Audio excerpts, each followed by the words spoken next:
Сіздермен 2-ші сынып оқушылары. Қазақ тілі пәні 5-ші сабақ. Сабағымыздың тақырыбы бассейнге барамын. Тема сегодняшнего нашего урока «Я пойду в бассейн». Жаңа сөздермен таныс болыңыздар. Су, вода, суық су, холодная вода, жылы су, теплая вода, көп, много, аз, мало, үлкен, большой, кішкентай, маленький, бала, ребенок, балалар, дети. Жаңа сөздерді сөздік дәптерге жазып алайық. Новые слова напишите в словарик. Бассейнге барамын сөзінің үш жақта жіктелуі. Я пойду в бассейн. Склонение на 3 лицах. Бірінші жақ мен. Первое лицо я. Мен бассейнге барамын. Я пойду в бассейн. Екінші жақ сен. Второе лицо ты. Сен бассейнге барасың. Ты пойдешь в бассейн. Сіз. Екінші жақтың сыпайы түрі. Уважительная форма второго лица вы. Сіз бассейнге барасыз. Вы пойдете в бассейн. Үшінші жақ ол. Третье лицо он или она. Ол бассейнге барады. Он или она пойдет в бассейн.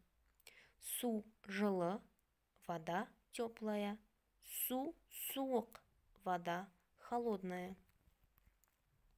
Тыңда, қайтала, оқы. Кішкентай, маленький. Кішкентай, маленький. Бала, ребенок. Бала, ребенок. Бассейн, бассейн. Үлкен, большой. Үлкен, большой. Балалар, дети. Балалар, дети. Су, вода.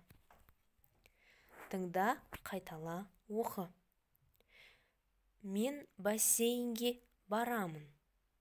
Балалар, бұл сөйлемнің болымды түрі. Это положительная форма. Мен бассейнге барамын. Я пойду в бассейн. Теперь в отрицательной форме. Мен бассейнге бармаймын.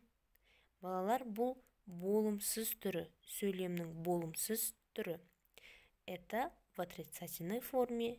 Я не пойду в бассейн. Мен бассейнге бармаймын.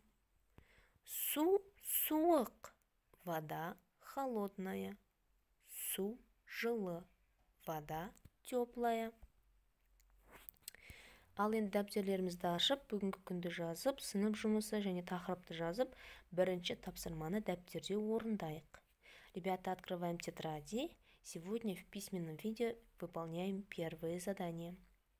Сөйлемді толықтырып жаз. Дополняем данные предложения.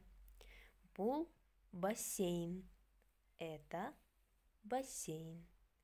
Мен бассейнге барамын. Я пойду в бассейн. Мен бассейнге бармаймын. Я не пойду в бассейн. Пишем в отрицательной и в положительной форме. Екінші тапсырма. Второе задание давайте выполним с вами устно. Диалогты толықтыр. Дополняем диалог ответами. Сен бассейнге барасың ба? Пойдешь ли ты в бассейн? Попробуем в положительной форме. Енді болымды түрінде айтып көрейік. Я барамын. Да, пойду. Сен бассейнге барасың ба? Пойдешь ли ты в бассейн? Попробуем в отрицательной форме. Болымсыз түрінде айтып көрейік. Жоқ, бармаймын. Нет, я не пойду. Осыны есте сақтайық. Запоминаем это. Егер бүгінгі сабақ түсінікті болса, онда сау болыңыздар.